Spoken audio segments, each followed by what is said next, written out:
बर, तर नवीन सिलेबसमध्ये angle between planes एवढाच पार्ट दिलेला आहे. अँगल बिटवीन प्लेन आपण इथपर्यंत बघितलं होतं, 5 इक्वेशन बघितले होते. एक प्लेनचे 5 इक्वेशन, 5 टाईपचे इक्वेशन बघितले होते. आता इथे एकच थोडासा पार्ट आहे, पुढे बघूयात आपण नंतर. अँगल बिटवीन प्लेन्स, दोन प्लेन मधला angle. The angle between planes can be determined from the angle between their normals.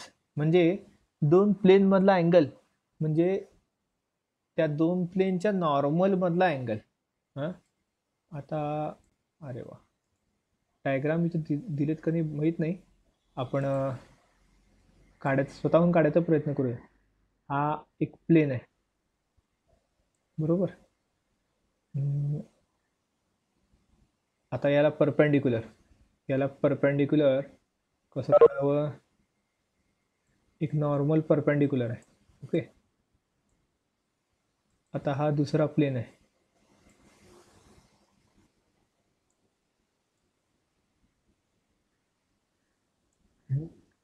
आणि याला एक परपेंडिक्युलर. आता हे पॅरलल दिसत आहेत. डायग्राम नीट नाही आहे, ठीक आहे. मला डायग्राम जमेना. दुसरा आपण डायग्राम आहे का बघू, नाहीतर जुन्या पुस्तकातला पण दाखवू शकतो मी. तर दोन प्लेन मधला अँगल म्हणजे त्या दोन प्लेनच्या नॉर्मल्स मधला angle determined from the angle between their normals. आता हे दोन प्लेन आहेत कुठले. R bar dot N one bar is equal to D one, R bar dot N two bar is equal to D two. आणि यांना are perpendicular to each other. दोन plane जर perpendicular असले ह्याचा अर्थ त्या दोन प्लेनचे नॉर्मल देखील परपेंडिक्युलर असतात, म्हणून normal N one dot N two is equal to zero.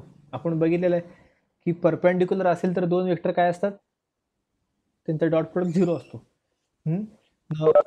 दोन वेक्टरचा डॉट प्रोडक्ट झिरो असेल तर दोन वेक्टर काय असतात, परपेंडिक्युलर. दोन वेक्टर काय असतात, परपेंडिक्युलर. तर ही एकच कंडिशन झाली परपेंडिक्युलरची, ही फक्त एकच कंडिशन आहे. तसंच पॅरललचं, सॉरी पॅरलल नाही. आता हे कार्टेशियन फॉर्म आहे प्लेनचं.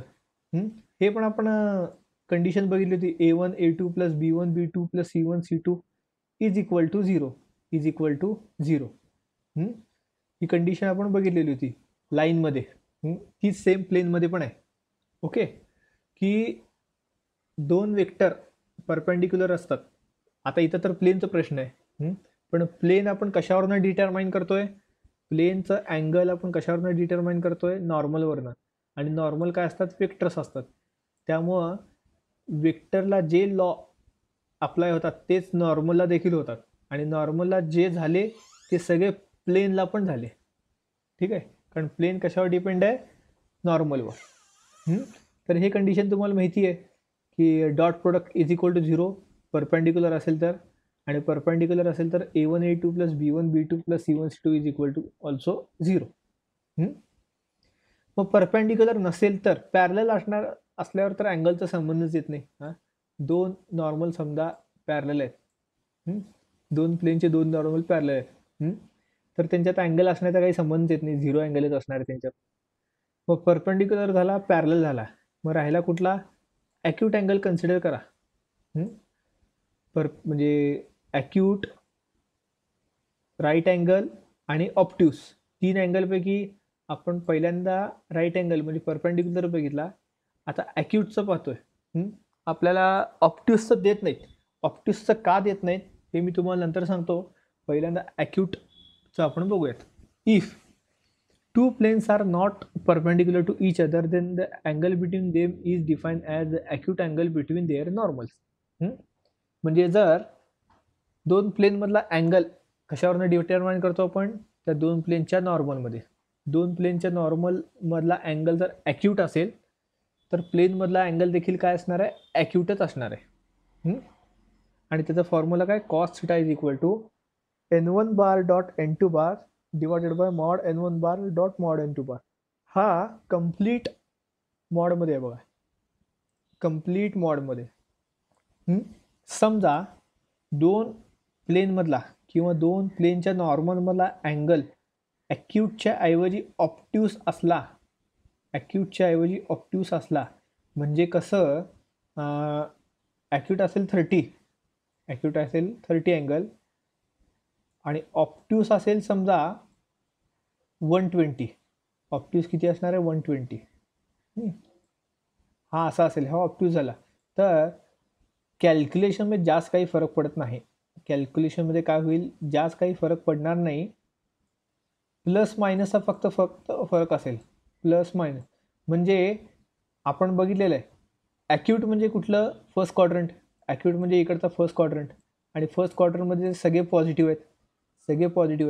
मग जर ऑप्ट्यूस झाला तर कदाचित निगेटिव्ह येण्याची शक्यता आहे. व्हॅल्यू तीच राहील, कदाचित निगेटिव्ह येण्याची शक्यता आहे. म्हणून तो प्लस मायनस. आता समजा 1/2 आन्सर असेल तर प्लस मायनस 1/2. म्हणून इथं मॉड घेतलाय. या मॉडचा अर्थ जरी अँगल ऑप्ट्यूस झाला, तरी देखील, आणि व्हॅल्यू जर निगेटिव्ह आली तरी या मॉडमुळे तो काय होईल, पॉझिटिव्ह होऊन जाईल. ठीक आहे. त्यामुळं ॲक्यूट आणि ऑप्ट्यूसच्या व्हॅल्यूमध्ये फरक नसतो, व्हॅल्यूच्या साईनमध्ये फरक असतो फक्त, प्लस मायनसमध्ये. आणि फायनली मॉड्युलसमुळं मायनसचा देखील काय होऊन जातो, प्लस होऊन जातो. ठीक आहे. त्यामुळं ऑप्ट्यूस अँगल देत नाही, कायम ॲक्यूट अँगलच देतात. कायम कुठला अँगल असतो, ॲक्यूट अँगल. तर एकच फॉर्म्युला आहे फक्त हा सध्या. हा कशाचा फॉर्म्युला आहे? अँगल बिटवीन प्लेन्सचा. बघा डायरेक्ट इथं प्रॉब्लेम पण समोरच आहे. N1 N2 D1 हा D2.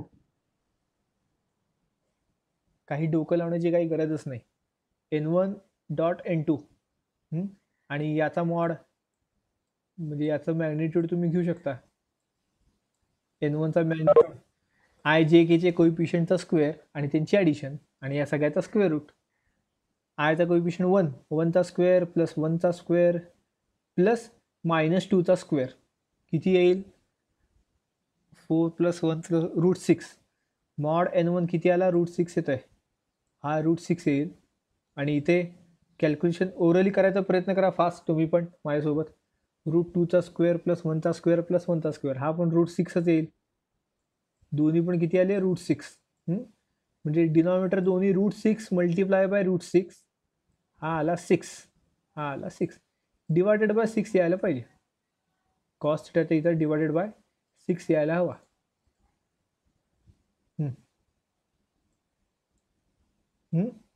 आणि हा डॉट प्रोडक्ट घ्यायचा. तुम्हाला डॉट प्रोडक्ट कसा घ्यायचा माहिती आहे? आयचा कोइफिशियंटचा मल्टिप्लिकेशन प्लस जेच्या कोइफिशियंटचा मल्टिप्लिकेशन प्लस केच्या कोइफिशियंटचा मल्टिप्लिकेशन. बघा व्हॅल्यू आली आहे मायनसमध्ये, व्हॅल्यू कशी आली आहे? मायनसमध्ये आली आहे. आणि त्याला काय मॉड्युलस असल्यामुळे काय करून ठेवलं आहे? प्लस करून टाकलं आहे. आता कॉस्टची व्हॅल्यू ज्या अर्थी मायनसमध्ये आली आहे, मॉड नाही आहे असं कन्सिडर करा. मॉड नाही आहे तर -3/6 आहे. कॉस्टची व्हॅल्यू काय? -3/6 आहे. मग अँगल फर्स्ट क्वाड्रंटमध्ये असू शकतो का? कारण फर्स्ट क्वाड्रंटमधले सगळे व्हॅल्यू प्लस असतात. म्हणजे याचा अर्थ हा कुठल्या क्वाड्रंटमधला? सेकंड क्वाड्रंटमधला. ह्याचा अर्थ अँगल काय पाहिजे? ॲक्यूट नाही तर ऑप्ट्यूस पाहिजे. काय पाहिजे? ऑप्ट्यूस पाहिजे. आता हा 3/6 म्हणजे 1/2 -1/2 ही कशाची व्हॅल्यू झाली? ऑप्ट्यूस अँगलची व्हॅल्यू झाली. Obtuse angle. पण ऑप्ट्यूस आणि ॲक्यूटमध्ये कशाचा फरक म्हटला तर फक्त प्लस मायनसचा. मग मायनसचं प्लस कसं करून घेतलं? मॉड आहेच आपल्याकडे. कॉस θ = 1/2. जे थिटा काय झाला? 60. कळालं का हे कसं केलं ते? मायनसचं प्लस का, म्हणजे ॲक्यूटस का घेतो, ऑप्ट्यूस का घेत नाही, हे कळालं? काय तर इथं जास्त डोकं लावायची गरज आहे का बघा प्रॉब्लेममध्ये? तुम्हाला हे दिलेलं असं सगळं ओळखायचं काय आहे? N1 काय आहे? N2 काय आहे? D1 काय आहे? D2 काय आहे? जरी तुम्ही N1 N2 एक्सचेंज जरी केलं तरी चालतंय. असं काही नाही की N1 म्हणजे पहिलाच घ्यावं, N2 म्हणजे दुसरंच घ्यावं, असं काही नाही. ते क्रॉस प्रोडक्ट असेल तर तिथं ऑर्डर महत्वाची आहे. डॉट प्रोडक्टमध्ये तुम्ही बघितलंय A bar dot B bar is equal to B bar dot A bar. त्यामुळं पुढे मागं झाले तरी चालतंय इथं. फक्त तुम्हाला कॅल्क्युलेशन जमायला पाहिजे. एकच प्रॉब्लेम दिलाय, आपण बघणार आहे अजून. Angle between the line and plane. एक लाईन आहे आणि प्लेन मधला. इथं डायग्राम दिली नाहीत. एक मिनिट, आपण जुन्या पुस्तकाकडे जरा जाऊया. तिथं डायग्राम कदाचित असण्याची शक्यता आहे.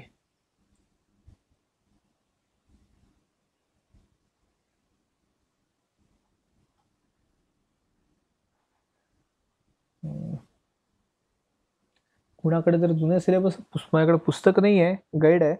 कुणाकडे जर पुस्तक असेल तर त्यांनी PDF तयार करून ग्रुपवर टाका. थेरी पार्ट, फक्त थेरी पार्ट. डायग्राम नाही आहे. डायग्राम तुम्हाला दाखवली असती, बाकी काही नाही. कुणाकडे जर जुनं पुस्तक लायब्ररीतनं घेतलं असेल समजा, किंवा कोण तर आसपास आधीच्या बॅचचे वगैरे असतील तर त्यांच्याकडनं घेऊन तेवढं काम करा असेल तर. लाईन प्लेनचे PDF काढून तुम्ही सेंड करू शकता. Angle between the line and plane तुम्ही इमॅजिन देखील करा. इमॅजिन करा की लाईन कसा असेल आणि प्लेनचं कसं असेल. आता प्लेनचा अँगल कसं मोजायचं? दोन प्लेनचा अँगल आपण दोन प्लेनच्या नॉर्मलमधनं मोजत होतो. मग इथं कसं करायचं? Line is perpendicular to plane if and only if B bar and N bar are collinear. हे कळालं का? काय बडबड केलं इथं, कळालं? हे डायग्राम शिवाय करणार नाही. आता इथं हा बी बार काय असतो? हा बी बार आपल्या गिवन लाईनला पॅरलल असतो. म्हणजे समजा ही लाईन आहे, त्याला ही लाईन पॅरलल आहे, म्हणजे हा आपला बी बार झाला, हा आपला काय झाला? बी बार झाला. आणि याला प्लेन परपेंडिक्युलर आहे. प्लेन काय आहे? परपेंडिक्युलर आहे, बरोबर. तर प्लेन परपेंडिक्युलर असेल तर प्लेनचा जो नॉर्मल आहे तो लाईनच्या पॅरलल लाईन सोबत कोलिनियर असतो. लाईनच्या पॅरलल लाईन सोबत कोलिनियर असतो. हे कसं परपेंडिक्युलर असतं ना, बरं का. आता प्लेनला परपेंडिक्युलर म्हणजे हा नॉर्मलच झाला. प्लेनला एखादा वेक्टर परपेंडिक्युलर असेल त्याला आपण काय म्हणतो? नॉर्मल. आणि ही लाईन देखील प्लेनला परपेंडिक्युलरच आहे. म्हणजे आता समजा हा प्लेन आहे, त्याला एखादा वेक्टर काय आहे? परपेंडिक्युलर आहे. आणि ही लाईन देखील प्लेनला परपेंडिक्युलर आहे. ही लाईन समजा ही अशी आहे, ती देखील याला परपेंडिक्युलर आहे. म्हणजे हे दोन्ही पॅरलल झाले, बरोबर. नॉर्मल आणि आपली गिवन लाईन ही पॅरलल झाली. आणि आपल्या पॅरलल लाईनला बी बार, एक मिनिट,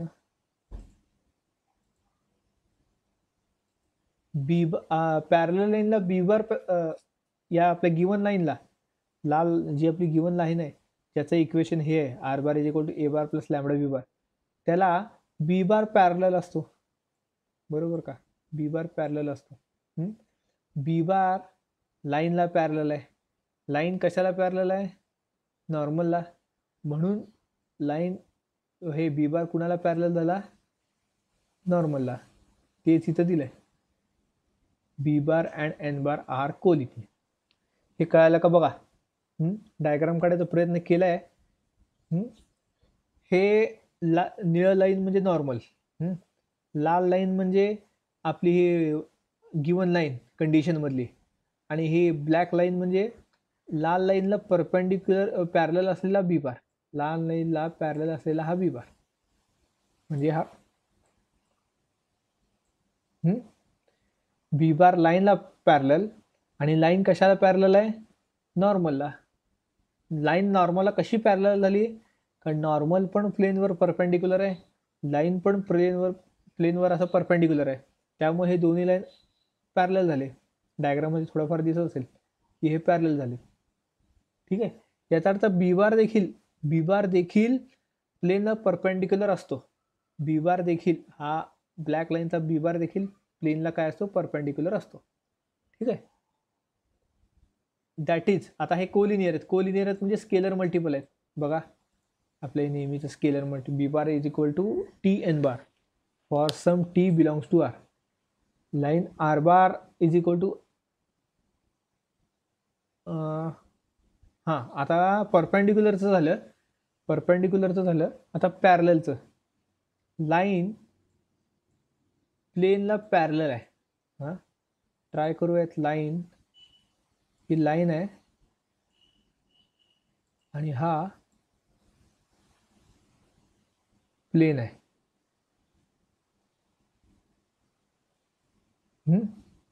लाईन आणि प्लेन एकमेकांना काय पॅरलल आहेत. मग प्लेनचा जो नॉर्मल असतो तो काय असतो, प्लेनला परपेंडिक्युलर असतो. प्लेनचा नॉर्मल प्लेनला परपेंडिक्युलर. आता हा नॉर्मल जर एक्सटेंड केला वर, अजून थोडं वाढवला, तर तो लाईनला देखील परपेंडिक्युलर होऊन जातो. तर तो काय होतो, लाईनला देखील परपेंडिक्युलर होऊन जातो जर तो वाढवला तर. बरोबर का. म्हणून इथं काय म्हणलंय, line is parallel to plane if and only if b bar and n bar perpendicular to each other. b bar and n bar perpendicular to each other. आता हा आपला गिवन लाईन आहे. गिवन लाईनला पॅरलल लाईन कुठली असते, B bar असते. हा B bar आणि हा आपला ब्लॅक म्हणजे एन बार. म्हणजे बघा एन बार कुणाकुणाला परपेंडिक्युलर झालाय. पहिल्यांदा एन बार बाय डिफॉल्ट प्लेनला परपेंडिक्युलर असतो. हां, आणि लाईन प्लेनला पॅरलल आहे. त्यामुळं नॉर्मल हा लाईनला देखील परपेंडिक्युलर आहे. नॉर्मल लाईनला देखील काय झालंय, परपेंडिक्युलर झालाय. हां, आणि लाईनला परपेंडिक्युलर आहे म्हणून तो बी बारला देखील काय परपेंडिक्युलर आहे. का, कारण लाईनला पॅरलल काय बी बार आहे. डायग्रामवरून कळालं का काय काय चाललंय. कारण डायग्राम असल्याशिवाय हे थिअरी लवकर समजून येत नाही. पॅरलल काय काय आहेत, प्लेन, लाईन आणि बी बार हे पॅरलल आहे. प्लेन, लाईन आणि बी बार पॅरलल आहेत. आणि प्लेनला जो परपेंडिक्युलर आहे तो बाकीच्या दोन वेक्टर्सना देखील परपेंडिक्युलर आहे. प्लेनला जो परपेंडिक्युलर आहे तो बाकीच्या दोन वेक्टर्सना देखील काय असतो, परपेंडिक्युलर असतो. ठीक आहे. हे असं दिलेलं आहे. आणि परपेंडिक्युलर असेल तर डॉट प्रोडक्ट काय असतं, 0. B bar dot N bar is equal to 0. B bar dot N bar is equal to 0. काय म्हणलं आता, बरं मेजर कसं करायचं. ठीक आहे, परपेंडिक्युलर झालं, पॅरलल झालं. बाकीचं ॲक्यूट ऑप्ट्यूस असेल तर कांट बी ऑप्ट्यूस म्हणलंय इथं, म्हणजे ॲक्यूटच राहायचं असणार. The angle between a line and plane is defined as complementary angle of the acute angle between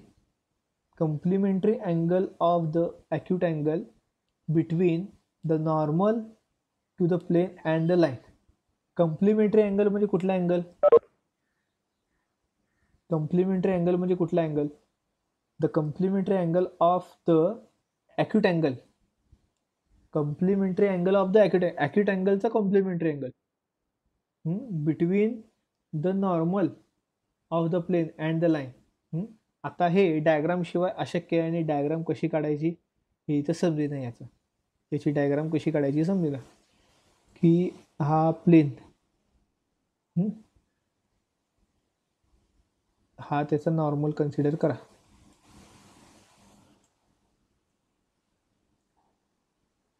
आणि लाईन, आता लाईन नेमकी कशी काढायची ते कळेना. आता ही लाईन कशी काढायची, अशी मधनं काढायची म्हणजे किती पॉईंटला तो इंटरसेक्ट होतोय.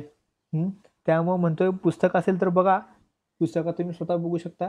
ग्रुपवर फोटो किंवा PDF तयार करून पाठवा ते. ठीक आहे. तर ह्याचं डायग्राम आपण नंतर बघूया. Complementary angle of the acute angle between normal to the plane and the line.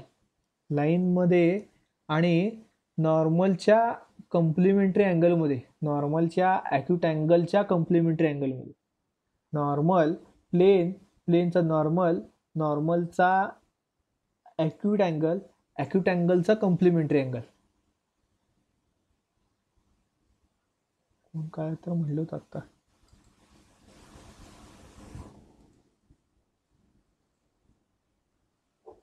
Sir ग्रुपवर आहे फोटो डायग्राम. कुठं आहे? मला तर दिसलं नाही ग्रुपवर.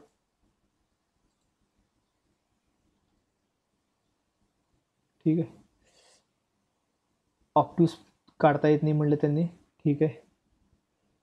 इफ आता फॉर्म्युलाच बघूयात आपण direct. If theta is the angle between line and plane, then acute angle between the line and the normal to the plane. Acute angle between the line and normal to the plane is pi by 2 minus theta. Okay. Direct formula बघा. मगाशी cos theta होता, आता sine theta आहे. Sine theta is equal to mod of B bar dot N bar divided by mod B bar dot mod N bar. वरच्यासारखंच आहे, थोडाफार वेगळा आहे की वर ए बार होता ना, वर ए बार होता आय थिंक, नाही एन बार N1 N2 होता. वर N1 N2 होतं, इथं B1, इथं बी आणि एन आहे, बी बार आणि एन बार. साईनच्या ऐवजी कॉसच्या ऐवजी साईन आहे, कॉसच्या ऐवजी काय साईन आहे. आता आता कळालं असेल की तुम्हाला फॉर्म्युल्यावरनं आन्सर काढणं अवघड नाही आहे, पण फॉर्म्युला कसा आला, कन्सेप्ट समजणं थोडं अवघड आहे. आता हे डायग्रामॅटिकली इमॅजिन करायचं म्हणलं किती अवघड आहे तुम्हाला अंदाज आला असेल की कॉम्प्लिमेंटरी अँगल कसं काढायचं, नॉर्मलचा ॲक्यूट कसा घ्यायचा, प्लेन आणि लाईन इंटरसेक्ट कसं होते हे कसं दाखवायचं.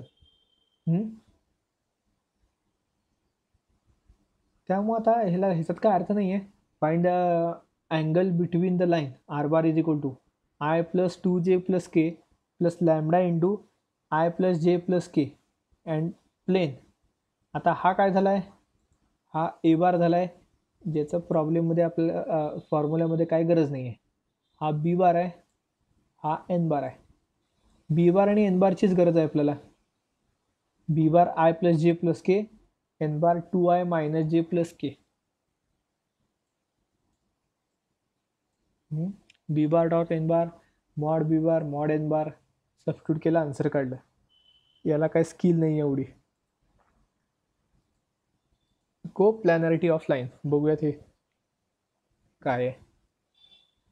अजून चॅप्टर केवढं आहे बघायचं का, मला पण माहित नाही एक्झॅक्ट किती दिलं यांनी. डिस्टन्स, हां डिस्टन्स एक आहे की, बरोबर संपला chapter.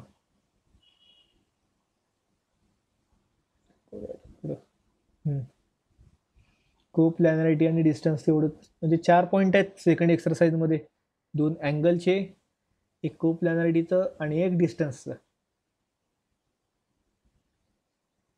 Co-planarity of two lines. We know that two parallel lines are always coplanar. हे आपण बघितलं होतं, वेक्टरमध्ये बघितलं होतं co-planarity. If two non-parallel lines are coplanar, then the shortest distance between them is 0. हे पण बघितलं होतं. Conversely, if the distance between two non-parallel lines is 0, then they are coplanar. हे वाईस वर्सा, म्हणजे हे असेल तर ते असेल तर इफ अँड ओनली इफ सारखं. जर दोन लाईन नॉन पॅरल लाईन को प्लॅनर असतील, को प्लॅनर कधी असतील, दोघातला शॉर्टेस्ट डिस्टन्स 0 पाहिजे, आणि जर दोघातला शॉर्टेस्ट डिस्टन्स 0 असेल तर दोन नॉन पॅरल लाईन काय असतात, को प्लॅनर असतात. दोन नॉन पॅरल लाईन्स म्हणजे कुठले,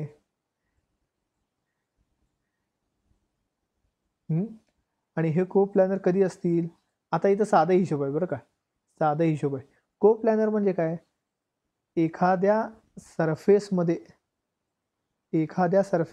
त्यांचा ते फिरत असतात, ते म्हणजे त्यांची लेंथ या सरफेसमध्येच बाउंड केलेली असते, लिमिट असते यांच्या लेंथला.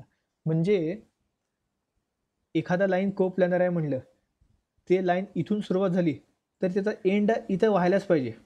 म्हणजे इथून कुठे तर व्हायलाच पाहिजे, एका साईडनं चाललं तर दुसऱ्या साईडला एंड व्हायलाच पाहिजे. जर तो नॉन को प्लॅनर असेल तर तो कसंही फिरेल, इन्फायनाईट त्याची लेंथ असेल, इन्फायनाईट त्याची लेंथ होऊ शकते कुठपर्यंत पण, बरोबर. मग असं इमॅजिन केलं आहे की जर ते बाउंड असतील एकाच सरफेसमध्ये, दोन वेक्टर, दोन लाईन बाउंड असतील एकाच सरफेसमध्ये नॉन पॅरलल बरं का, तर ते कुठं ना कुठं कधी ना कधी इंटरसेक्ट होतीलच, कधी ना कधी कुठे ना कुठे इंटरसेक्ट होतीलच ते. आणि जर ते इंटरसेक्ट होत असतील तर ते इंटरसेक्ट झाल्यामुळं त्यांच्यातला डिस्टन्स झिरो होऊन जाईल, शॉर्टेज डिस्टन्स. त्यांच्यातलं शॉर्टेज डिस्टन्स काय होईल, झिरो होऊन जाईल.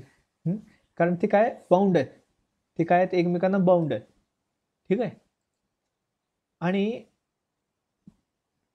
जर दोन लाईन, हे दोन लाईन आता इक्वेशनवरनं सांगितलं त्यांनी, हे दोन लाईनचं इक्वेशन आहे. हे कोप्लॅनर केव्हा असतील, if and only if he condition satisfy असेल तर. हे बघितलंय का आपण, आठवत आहे का? हे लाईनमध्ये बघितलंय आपण, हे आपण लाईनमध्ये बघितलंय. A2 bar minus A1 bar dot B1 cross B2 shortage डिस्टन्सचा फॉर्म्युला आहे हा. शॉर्टेज डिस्टन्सचा फॉर्म्युला आहे. न्यूमरेटर इज इक्वल टू 0 बघायचा आहे. हे देखील बघितलं होतं. हे देखील बघितलं होतं आपण कोप्लॅनर. हे लाईनचाच पार्ट इथं परत रिपीट केलाय. आठवत आहे का? हा बघा, तुम्हाला मी बघायला देखील सांगितलं होतं. आणि शॉर्टेज डिस्टन्स कार्टेशियन फॉर्ममध्ये डिवायडेड बाय स्क्वेअर रूट मोठा होता, तो फॉर्म्युला पण लिहायला सांगितला होता. ही कंडिशन आठवली असेल आता तुम्हाला, इज इक्वल टू झिरोची, dot product is equal to 0. तर काय कंडिशन लक्षात ठेवणं काय अवघड पण नाही आहे. मुळात कंडिशन समजून घेण्यात महत्त्वाचं आहे.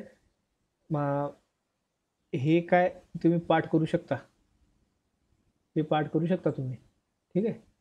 कंडिशन काय आहे, दोन लाईन, दोन नॉन पॅरलल आणि कोप्लॅनर आहे. कधी कोप्लॅनर असतील, कधी कोप्लॅनर नसतील, हे समजून घेणं महत्त्वाचं आहे.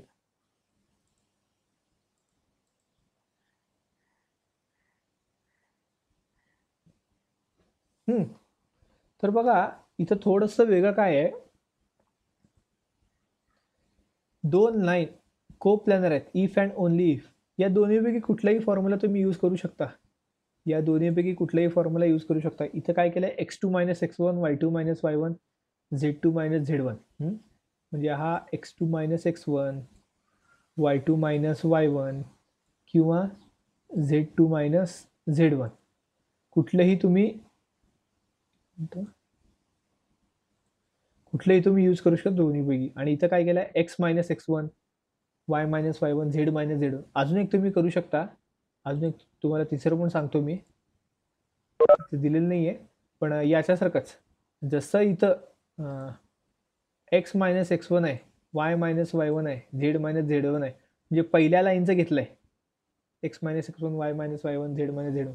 तसंच तुम्ही इथं दुसऱ्या लाईनचं देखील घेऊ शकता, x minus x2, y minus y2, z minus z2, असं देखील घेऊ शकता. तिन्हीपैकी कुठलेही घ्या, फक्त पहिला रो चेंज होतो, दुसरा आणि तिसरा रो सगळीकडे सेम आहे. A1 B1 C1, A2 B2 C2 direction ratio आहेत. ठीक आहे, डायरेक्शन रेशो आहेत, ते कायम राहतील. फक्त न्यूमरेटर तुम्ही कसं घेताय आणि काय, शेवटी इज इक्वल टू 0 येण्याशी मतलब. आणि जर 0 आला तर कोप्लॅनर, 0 आला नाही नॉन कोप्लॅनर. म्हणजे इन शॉर्ट काय, कार्टेशियन आला तर तुम्हाला डिटर्मिनंट काढावं लागेल, आणि वेक्टर आला तर तुम्हाला डॉट प्रोडक्ट काढावं लागेल. डॉट प्रोडक्ट काढावं लागेल. त्याआधी इथं क्रॉस प्रोडक्ट काढावं लागेल. Cross product B1 cross B2 आहे बघा. हे काय शेवटी वरच्यासारखेच कॅल्क्युलेशन परत करायची. बघूया, प्रॉब्लेम बघूनच टाकू, उगाच कशाला. शो दॅट द लाईन, दोन लाईनचं इक्वेशन आहे आर कोप्लॅनर. पहिल्यांदा कोप्लॅनरचं बघा, A1 काय आहे बघा, A2 काय आहे बघा, B1 B2. आणि इक्वेशन वेक्टर फॉर्ममध्ये, इक्वेशन कशामध्ये, वेक्टर फॉर्ममध्ये. म्हणून फॉर्म्युला देखील काय केलं आहे, वेक्टर फॉर्ममध्येच घेतला आहे. A2 minus A1 dot B1 cross B2. हा जर झिरो आला तर कोप्लॅनर. म्हणजे आपल्याला हा 0 येते का नाही चेक करायचं आहे डिटर्मिनंट बघून. बघा इथं डिटर्मिनंट बघितलेलं आहे. आता इथं डॉट प्रोडक्ट तर असं घेतलं आहे, क्रॉस प्रोडक्ट काढलाच नाही इथं. इथं वर कुठे B1 क्रॉस B2 दिसतंय का काढलेलं? मग डिटरमिनंट कसा आला? B1 क्रॉस B2 काढलंच नाहीये, क्रॉस प्रोडक्ट काढायची भानगडच केली नाही. इथं स्केलर ट्रिपल प्रोडक्ट वापरलाय. कसा स्केलर ट्रिपल प्रोडक्ट? हे बघा, हा समजा पूर्ण ए बार आहे, A bar dot B1 bar cross B2 bar. Box product झाला का नाही? A bar cross B bar cross C bar सारखा. A2 मायनस A1 काढला म्हणजे एक वेक्टर डॉट ब्रॅकेटमध्ये दुसरा वेक्टर क्रॉस तिसरा वेक्टर या फॉर्ममध्ये आहे. त्यामुळे परत एकदा डिटर्मिनंट आलेला आहे, कारण स्केलर ट्रिपल प्रोडक्ट म्हणजे काय असतो? डिटर्मिनंट काढायचा. A2 मायनस A1 चे पहिला रो, B1चा दुसरा रो, B2चा तिसरा रो. बघा, सबस्टिट्यूट करून इज इक्वल टू 0 येण्याशी मतलब आहे. तुम्ही कसंही करा, काही नाही, आन्सर 0 आला आणि शो दॅट म्हटलंय, ह्याचा अर्थ ऑलरेडी को प्लॅनर आहे, पण आपल्याला फक्त ते सॉल्व करून शो करायचं आहे. त्यामुळे मेथड कुठलीही वापरा, तसं काही फरक पडत नाही, आन्सर 0 यायला हवा.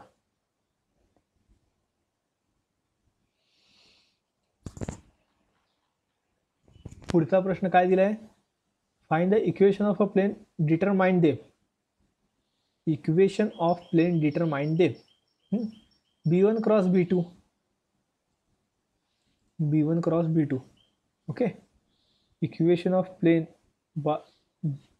हा इक्वेशन ऑफ प्लेनच आहे बघा, आठवतंय का? Equation of plane R bar dot A1 bar dot R bar minus A1 dot B1 cross B2. हा आहे ना, सेकंड टाईपचा आहे बघा.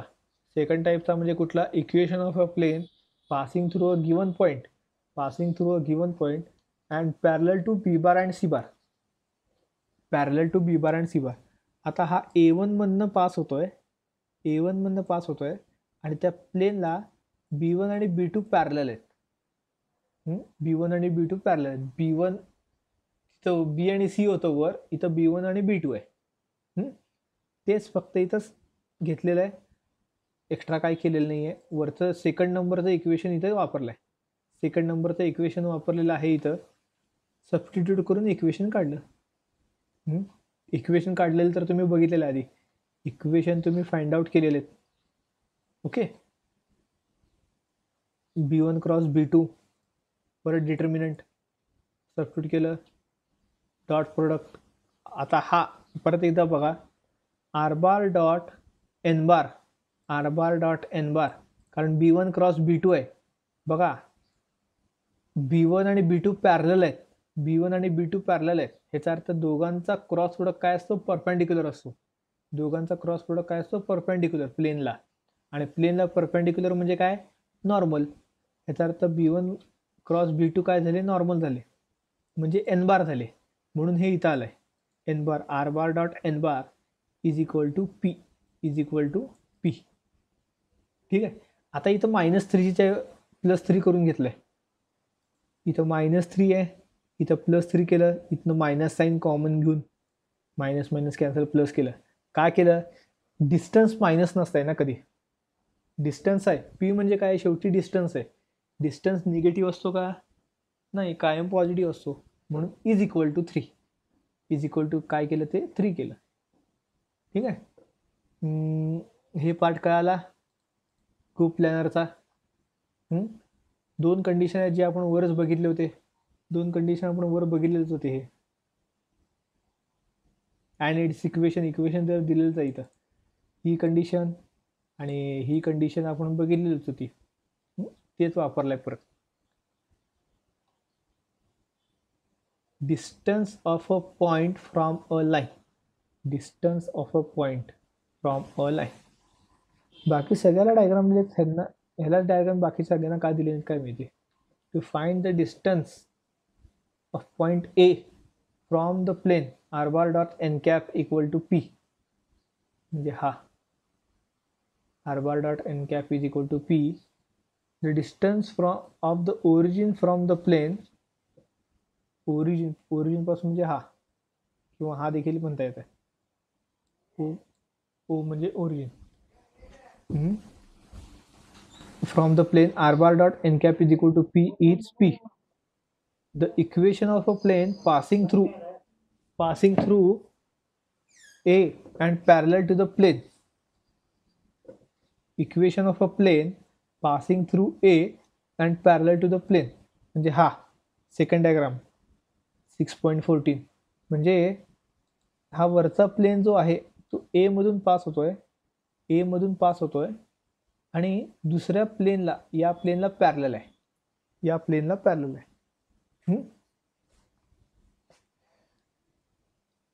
द डिस्टन्स ऑफ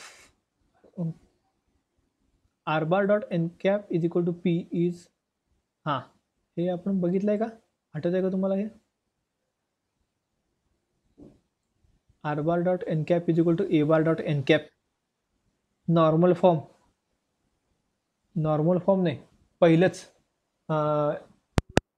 इक्वेशन कुठलं ते, equation of a line passing through a point and perpendicular to a given vector या फॉर्ममध्ये. आणि आपण नॉर्मल फॉर्ममध्ये इथं चेंज केलं होतं काय, R bar dot N bar is equal to D घेतलं होतं. इथं R bar dot N cap is equal to काय घेतलंय, पी घेतलंय. R bar dot N cap is equal to P. ठीक आहे. हे ह्याला काय जास्त डोकं लावायची काय गरज नाही, हे डायरेक्ट फॉर्म्युले पाठ करून सबस्टिट्यूट करायचं आहे. कारण ह्याचं ऑनेस्टली सांगतो ह्याचं पुढं काहीच यूज नाही आहे. याचं पुढं तुम्हाला इंजिनिअरिंग असू दे, BSc असू दे, काही यूज नाही आहे ह्याचं. एवढ्या लांबपर्यंत नाहीच नाही. 2018पर्यंत हा प्लेनचा सेकंड पार्ट सिलेबसमध्ये पण नव्हता. 2018पर्यंत. 2019ला म्हणजे मागच्या वर्षी आलेला आहे आणि यावर्षी एक आलेलं आहे, संपलं. तुम्ही जर आधीचे पेपर काढून बघितलं तर तुम्हाला angle between the planes, angle between line and plane, distance from point of a point from plane हे विचारलेले नव्हते. गेल्या 2 वर्षापासून हे विचारतायत. हे इतकं महत्त्वाचं नाही आहे, तरी पण आपण पार्ट आहे सिलेबसचा म्हणून पाहायचा. R bar dot N cap is equal to A bar dot N cap. Distance of the origin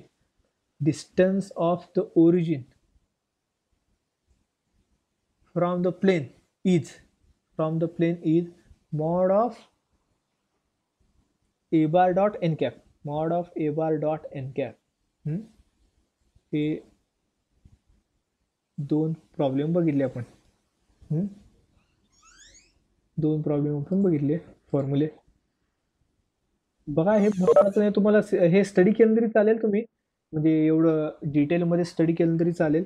फक्त फॉर्म्युले पाठ करून ठेवा आणि पुढचं काय इथं महत्त्वाचं काय, फॉर्म्युलेज पाठ करायचे आणि बाकीचं सगळं तर तुम्ही डॉट, क्रॉस, डिटर्मिनंट यासारखं सॉल्व करायचं आहे. इथं हा मेन फॉर्म्युला आहे. वरचे फॉर्म्युला आपण ओरिजिनचा बघितला. आता distance of a point A from the plane is हे असं mod P minus mod of A bar dot N cap. ठीक आहे. हां, आता तुम्हाला प्रॉब्लेममध्ये पी दिलेला असणार आहे, हा बघा इथं आहे. ए दिलेला असणार आहे, एन कॅप दिलेला असणार आहे. काम फक्त सबस्टिट्यूट करून आन्सर काढायचं तेवढं तर तुम्ही करू शकताच नक्कीच. बघा सेकंड पार्ट काहीच अवघड नाही आहे, तुम्ही मनाने देखील केला असतात, फक्त आपण बघितलं आहे. आणि एकच मिनटं मी जरा आपण दुपारच्या सेशनमध्ये हे जुन्या सिलेबसमधले क्वेश्चन कव्हर करणार आहेत. म्हणजे आज हा चॅप्टर संपून जाईल आपला. एक मिनटं. आज हा चॅप्टर आपला